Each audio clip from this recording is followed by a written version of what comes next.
Effectivement, comme annoncé, nous sommes ici à Kourou. Bel bonjour la Guyane, bel bonjour moun Kourou, bel bonjour tout le monde qui a arrêté en sa pays. Et oui, nous sommes à 2 jours de la parade du littoral et je voulais annoncer, nous allons faire le point avec celui qui dirige depuis maintenant sa création, le comité du carnaval de Kourou et qui organise la parade du littoral. José Guiolet. Bel bonjour à comment? Oui, bonjour. Et puis, ça me fait plaisir de voir que vous êtes à nos côtés, comme chaque année. Et nous espérons que ça ira toujours plus loin, plus haut et plus fort. Mais José, tant que vous êtes là, mon ami, nous serons avec vous. Alors José, nous sommes carrément dans cette avenue qui va accueillir des milliers de personnes ce dimanche, à quelques jours de cette parade du littoral. Comment vous vous sentez, vous, en tant que pilier, en tant qu'organisateur? Eh bien, personnellement, bon, je suis un sportif de renom, tu le sais bien. Oui, de haut niveau. Maintenant, de haut niveau. Et par rapport à cela, je continue dans cette configuration. Nous essayons de mettre tous les atouts de notre côté pour pouvoir nous permettre de réussir, de donner un spectacle digne de ce nom à la population de Guyane. José, chaque année, vous annoncez une parade encore plus magnifique, plus majestueuse. Cette année, quelles seront les nouveautés? Eh ben, je suis dans l'expectative là parce que je ne peux pas faire des faits d'annonce parce que dans la mesure du possible, nous voulons toujours faire la surprise à la population. Créer la surprise à la population, voilà. Effectivement. Une population qui vient chaque année encore plus nombreuse. Dites-moi, est-ce que vous avez déjà évalué le nombre de personnes venues ici sur cette avenue pour assister à une parade du littoral? Est-ce que vous avez des chiffres? À peu près, ça veut dire que nous sommes entre 30 et 40 000 personnes. Non. Facile, oui. Facile. Ça veut dire que ça fait 2 ans, nous avons fait une détection après le pont de Kourou. On a eu énormément de véhicules qui reliaient le secteur de la parade. Alors ça, on parle des gens qui viennent de l'extérieur, mais il y a aussi les Kouroussiens aussi. Il y a les Kouroussiens aussi. Ça veut dire que est-ce que les Kouroussiens sont fiers de cette parade du littoral? Mais qu'est-ce qu'on vous dit? C'est leur patrimoine, ça appartient à la ville de Kourou, ça appartient à la Guyane. Et si nous faisons ça, c'est pour pouvoir démontrer que nous avons des valeurs en Guyane et que par rapport à cela, nous faisons des choses extraordinaires avec la jeunesse. D'accord. Alors, cette avenue, au fil des années, elle est devenue incontournable. Mais est-ce que vous aviez eu l'occasion, peut-être une fois, de penser à délocaliser la parade du littoral? Absolument, mais nous avons fait un recensement au niveau de la population de Kourou et a priori, les gens préfèrent rester sur cette configuration parce qu'il y a des normes de sécurité qu'on maîtrise depuis plus de 19 ans et on ne peut pas se permettre du jour au lendemain de prendre des dispositions pour changer. Voilà, l'avenue des Roches et on remonte cette avenue jusqu'ici. Le petit reproche que l'on vous fait parfois, c'est que effectivement, les groupes prennent leur temps, les groupes sont appréciés par le public, mais les groupes ne font qu'un seul passage. N'est-ce pas là dommage pour toute la préparation, toutes les dépenses que les groupes mettent en place pour pouvoir assister et participer? Il y a une configuration qu'on est obligé de respecter. Ça veut dire que nous avons des impératifs qu'on doit respecter, notamment vis-à-vis de vous, déjà d'une part, en tant que partenaire, et d'autre part au niveau de la sécurité. Ça veut dire que nous sommes assujettis, nous sommes obligés de suivre et de faire partir les groupes au moment opportun, à 16 heures précises, et de manière que ça se termine aux environs de 19 heures. D'accord. Donc voilà. Nous avons des obligations en matière de sécurité. Mais il n'y a pas de frustration venant des groupes, non? Non, du tout pas, du tout pas. Ça veut dire que bon, dans la mesure du possible, nous sommes en train de réfléchir sur l'opportunité de faire autrement sur un lieu que je ne vais pas préciser pour le moment. Mais maintenant, il va falloir réfléchir pour avoir un sambodrome en Guyane. Pourquoi pas? Pourquoi pas? José Guiolet, combien coûte cette parade du littoral? Ça coûte très cher. Très cher. Très cher. Ça veut dire que bon, chaque année, c'est du souci, c'est le stress. Il faut qu'on trouve des partenaires pour pouvoir nous permettre d'organiser correctement cette parade. Et si nous n'avons pas les moyens nécessaires, nous sommes à la rue. D'accord. Donc ça vous coûte combien à peu près? Vous avez un chiffre? Il faut compter uniquement pour la parade même que vous parlez, parce que nous parlons sur l'ensemble du carnaval, il faut compter entre 200 et 300 000 euros. Ouais, c'est beaucoup. C'est beaucoup, mais ça veut dire que bon, dans l'organisation de la parade, il y a beaucoup de choses qu'on prend en charge. L'hôtel, la restauration, les vidés, l'entretien du monstre, le personnel qui est autour. On a beaucoup dit et peut-être raconté que le carnaval était un vecteur touristique très intéressant. Est-ce qu'aujourd'hui les chiffres parlent? Est-ce qu'aujourd'hui vous sentez que le fait d'organiser la parade du littoral, que cela ramène effectivement des touristes ici à Kourou? Écoutez, moi je n'ai pas eu l'opportunité de faire un point avec l'Office du tourisme, avec son président. Nous sommes en relation pratiquement tout le temps. Maintenant, c'est une réflexion qu'il faut avoir parce que bon, dans la mesure du possible, nous sommes sur l'organisation. Il y a des professionnels qui sont là pour pouvoir faire remonter un petit peu les observations par rapport à ce niveau. D'accord, très bien. En tout cas, c'est vrai qu'il y aura de l'ambiance ici, il y aura beaucoup de bruit, il y aura beaucoup de décibels. Est-ce qu'aujourd'hui, les gens ici à Kourou, les Kouroussiens, ont accepté justement l'idée qu'il y ait une parade du littoral, qu'il y ait un carnaval à Kourou, chose qui n'était pas évidente au début pour vous? Du tout pas. Je me rappelle lorsque je suis arrivé ici, il n'y avait rien à Kourou. Et lorsque je suis parti à Cayenne, j'ai vu qu'il y avait une organisation. J'ai dit, bon voilà, à Kourou, je suis résident de Kourou. Je suis un Kouroussien maintenant, Kouroussien d'adoption. Et par rapport à cela, j'ai dit que bon voilà, il va falloir mettre en place une organisation digne de ce nom. D'accord, ok, je comprends. Et bon, je remercie la personne qui m'a dirigé vers cette activité, M. Alcidi Clausel. C'est lui qui m'a donné les informations nécessaires pour créer le comité déjà d'une part. Et aujourd'hui, je suis très fier. Alors maintenant, par rapport à cela, il y a des personnes qui sont autour de moi, comme vous voyez, qui sont présents. Il y a même des élus de la ville qui nous accompagnent. Et mon vice-président, M. Richard Espérance, que je profite de l'opportunité pour saluer, il est en métropole, mais il nous suit en direct avec la télévision. Mais c'est tout à fait normal. José, le rendez-vous, on le sait, c'est ce dimanche, donc c'est dans 2 jours. Tout est fait prêt, il y aura les barrières, il y aura la sécurité, il y aura l'accueil des VIP, le jury est déjà en place, tout est OK? Tout est pratiquement plus ou moins OK. Il y a certaines petites choses qui nous restent à régler. Bon, maintenant, par rapport à cela, tout n'est pas encore parfait, mais bon, nous sommes à J-10, ça veut dire que nous aurons le temps. Nous aurons le temps de ratifier, de faire le nécessaire pour que tout soit nominal. Alors, je sais qu'il y a le monstre, il y a le fameux monstre. Le monstre qui va arriver à la fin du défilé avec un groupe sur le monstre, avec une animation. José Guiolet au micro. Est-ce qu'on peut avoir la primeur de savoir quel groupe cette année sera sur le podium?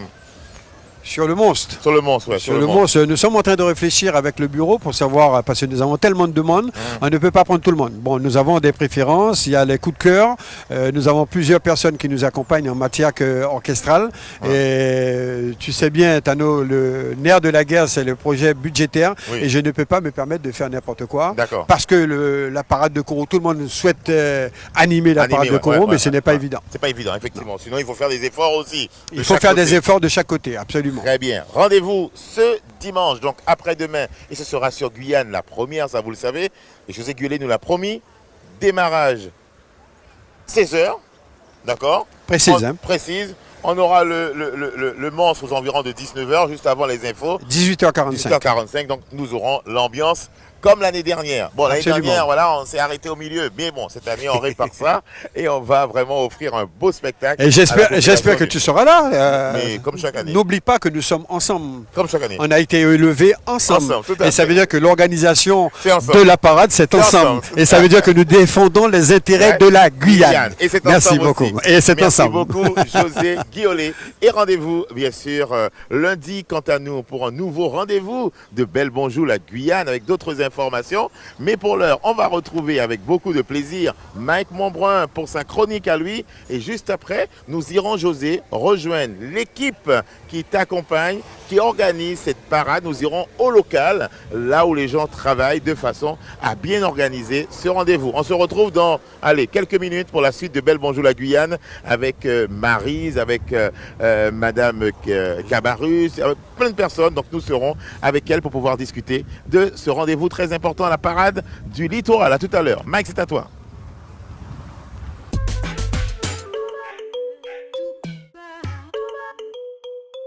Alors si vous aviez un regret, ce serait lequel? Alors si j'avais un regret, ce serait de ne pas être pompier beaucoup plus vite. Ça fait maintenant 6 mois que je suis ici. Et c'est vrai que je suis en attente. Là, je suis maintenant pompier volontaire. Et c'est vrai que ça fait 25 ans que je suis pompier, donc j'attends qu'une chose, c'est de pouvoir aider la population guyanaise. J'ai pas énormément de regrets, mais j'aurais pu me mettre à la musique quand j'étais petite. J'ai jamais voulu écouter ma maman à ce propos, et maintenant je regrette. C'est vrai? Oui. Et vous vouliez jouer de quel instrument? Je ne voulais pas en jouer à l'époque, et maintenant j'aimerais bien percussion, pourquoi pas. Ok, d'accord. Je ne sais pas trop parce qu'après, moi je profite de la vie à 100%. Je me dirais peut-être la danse. Hein. La danse hein. Ouais, franchement j'aime bien la musique, mais après je ne suis pas une grande danseuse. Donc vous auriez voulu être danseuse professionnelle? Pas professionnelle, mais franchement faire de ça une passion. Juste. Quel serait votre plus grand regret? J'ai pas de plus grand regret. On dit que les regrets sont un composant essentiel du bonheur, de toute façon. Donc, non, et puis si j'ai des choses que je n'ai pas encore faites, je les ferai bien un jour. Voilà, de retour pour la deuxième partie de Belle Bonjour la Guyane. Nous sommes au comité de carnaval et festival de Kourou. On va un petit peu voir comment les choses se préparent ici à quelques jours de cette parade du littoral. Une très belle parade. Bonjour tout le monde. Bonjour monsieur Brassé. Allez-y, rentrez madame, rentrez. Voilà, voyez-vous, tout le monde est mobilisé. Comme chaque année, c'est vrai qu'à quelques jours d'une parade comme celle de Kourou, celle la plus attendue en tout cas du côté de la savane, des savanes, c'est vrai qu'il y a du boulot. Marie Chenard, bonjour. Bonjour. Vous qui connaissez bien ce rendez-vous de la parade du littoral, ça vous fait combien d'années maintenant que vous courez comme ça en train d'organiser? Depuis 2001. Voilà. Toujours autant de passion. Oui, voilà, petit bout en train du comité, la mémoire du comité pour le moment. Donc, on essaie de faire au mieux. Très bien. Alors, ça vous fait combien d'éditions cette année? C'est la 19e édition. 19e édition quand même, ça fait... Voilà. Voilà. Que de temps passé. Que de temps passé. Quelle a été pour vous là? Alors c'est sûr, on n'a pas encore vu la 19e, mais quelle a été pour vous l'édition la plus réussie, la plus aboutie? Non, ça sera la 19e. La 19e, d'accord. Alors Maryse, ce rendez-vous est vraiment très attendu par des milliers de personnes, des Guyanais qui viennent de partout, de Saint-Georges en passant par Saint-Laurent, du Maroni. Et même de l'extérieur. Voilà, de l'extérieur. Comment vous travaillez, vous, cette petite équipe, à organiser un tel événement ici à Kourou? Tout au long de l'année, le carnaval se prépare très tôt. Après la dernière parade, la prochaine doit commencer. Il faut se mettre au travail, inviter les groupes, rechercher surtout le nerf de la guerre, qui est l'argent. Donc, aller voir les sponsors, tout préparer. Alors, c'est vrai que de nombreux groupes, chaque année, souhaitent participer à cette parade du littoral. Tout à fait, tout à fait. Ce sont des invitations que vous lancez ou bien les gens s'inscrivent pour être là, présents? Ils s'inscrivent par le biais d'une fiche technique et ils sont retenus. Soit ils sont en concours ou hors concours, ils le précisent sur la fiche technique. Très bien. Alors, les invités venant de l'extérieur, depuis quelques années, ils postulent eux. Ils postulent eux. Alors c'est vrai qu'on a eu déjà l'occasion de voir des groupes qui venaient de France métropolitaine, des groupes de Guadeloupe, de Martinique. Cette année, est-ce qu'il y aura des invités du Suriname, de la Martinique, de Paris? Tout à fait, tout à fait. Je vous passe Madame Cabarrus pour la suite. Très bien. Eh bien, merci beaucoup, Madame Chenard. Alors, Madame Cabarrus, vous vous occupez-vous particulièrement de la communication. C'est vous qui allez communiquer sur les grands événements, sur les grands moments. Cette année, quelle va être la nouveauté qui retiendra l'attention des téléspectateurs de Guyane Première, mais aussi du public qui sera nombreux ici? Alors, on prépare des éléments visuels qui sont surtout nocturnes. Donc, je ne peux pas trop en dire, sinon après, tout le monde va être au courant. Mais ce sera fabuleux, vraiment extraordinaire. C'est vrai que la parade du littoral démarre à une heure précise, mais après, vous allez très tard le soir. Très tard, jusqu'à la fin de notre vidéo. Voilà, donc on a un spectacle qui sera proposé et puis des feux partout. Voilà, on ne peut pas en dire plus. D'accord. Combien de groupes? Parce que vous avez plein de fiches avec vous, là, on peut les voir. Oh là là, il y a du monde cette année, encore une fois. Donc, combien de groupes allez-vous retenir? Et surtout, quels sont les critères pour défiler sur l'avenue ici? Alors, les critères sont simples, donc que ce soit un groupe constitué, il peut même être un groupe qui vient de se constituer, qui veut faire l'expérience, mais en règle générale, déguisement, bien sûr. Pourquoi pas une chorégraphie? En tout cas, dans le concours, c'est pris en compte, ce critère. Chorégraphie, musique, et puis l'évolution, comment ils jouent avec les spectateurs, etc. D'accord. Alors c'est vrai que la chorégraphie a son importance puisque vous mettez en place, comme chaque année, un jury. Constitué de professionnels qui vont devoir regarder, noter. Et je crois que le lendemain, il y a effectivement le palmarès, un palmarès très attendu. Alors justement, les groupes qui concourent, pour eux, c'est vraiment très important d'avoir ce titre de meilleur groupe de la parade du littoral. C'est valorisant, c'est gratifiant. Effectivement, comme la parade du littoral est devenue la parade incontournable de Guyane et que nous sommes classés en fait le carnaval numéro 3 en Europe, effectivement dans leur palmarès ça joue effectivement. On leur demande de subventions, etc. Et puis bon, à la clé, il y a quand même une récompense qui est... pas des moindres. Voilà. Qui n'est pas... Ah d'accord, Oui. moi je ne savais pas. Écoutez, je pose la question. Alors, Qu'est-ce qu'on gagne quand on est... Le premier, enfin le vainqueur, lauréat, ouais. c'est 5 000 €. Et puis après, ça va... 5 000 € quand même. Voilà. Ah mais ça va. Je comprends pourquoi les groupes arrivent à l'heure et tout ça et que la chose démarre vraiment à l'heure. Alors justement... Les premiers sont récompensés. Sont récompensés. Alors justement, je sais que la rigueur chez vous est de mise. Hein. Si vous dites 16h, vous démarrez à 16h. Quels que soient les aléas, beau temps ou bien encore pluie, vous démarrez à 16h. Ah. Nous avons une contrainte quand même qui est le direct. Oui, donc tout à fait. Nous avons des spectateurs qui ne peuvent pas se déplacer. Donc, et puis on est vu à l'international, en métropole. Donc effectivement, il y a un rendez-vous qui est pris. Quel que soit le temps, nous sommes tenus de le respecter. Alors, l'année dernière, même les années précédentes, quelques téléspectateurs ou même encore quelques spectateurs se sont plaints en disant que oui, on pouvait arriver à 14h ou à 15h, mais les gradins étaient déjà remplis, les gens sont là depuis 10h. Quel est cette année le règlement? Que dit le règlement s'agissant des 2 gradins que vous installez? Maryse. Maryse. Donc, on demande à la population, aux spectateurs, bien sûr, d'arriver dès 14h. Dès 14h, puisque les artères vont être fermées, les artères de la parade, je précise, seront fermées dès 14h. Il vaut mieux, pour avoir une bonne place, être là dès 14h. Surtout qu'ils peuvent manger sur place, ils peuvent se restaurer. Même ceux qui veulent peuvent venir dès le samedi. Dès le samedi. Passer un petit week-end à Kourou, dormir et voir bien sûr les îles du Salut. Pourquoi pas, c'est assez agréable. Absolument. C'est très sympa. En tout cas, on va vous souhaiter bonne chance. Le rendez-vous de cette parade du littoral 19e édition, c'est ce dimanche 4 février. Il faut juste croiser les doigts pour qu'il fasse beau. Voilà. Normalement, ça devrait aller. Oui, tout à fait, tout à fait. Beau soleil. Il fait beau vendredi, donc normalement, dimanche, il fera beau aussi. Également. Combien de personnes attendez-vous et quels sont les partenaires qui vous accompagnent pour l'accueil des spectateurs? Alors, bien sûr, la ville de Kourou, numéro 1. Ensuite, nous avons la société Nofrayan qui, effectivement, à travers l'âme de notre carnaval, c'est le monstre, donc qui nous aide à le restaurer, à le mettre en route chaque année. Je pense qu'il y a les forces de l'ordre aussi, la milice municipale, toutes ces personnes, pour que vous puissiez garantir, les hôtels, vraiment une bonne sécurité pour les spectateurs. Les hôtels, les transporteurs. De mémoire, il y a Mercure. Il y a du beau monde qui a... Très bien. Donc, écoutez, merci beaucoup, on a pratiquement tout dit. Regardez-moi un peu ces fiches. On a encore le temps de s'inscrire. Si je veux m'inscrire demain avec mon petit groupe, oui, on peut être alors 2. Fais très vite parce que... Voilà, on peut être 2. On peut être 2. On fait un petit groupe de 2. Voilà. Vous allez défiler aussi, mesdames, ou pas? Oui. Oui? Mais on bosse. Ah d'accord, vous allez... on bosse très bien. En tout cas, merci à l'équipe de nous avoir accueillis. Merci beaucoup.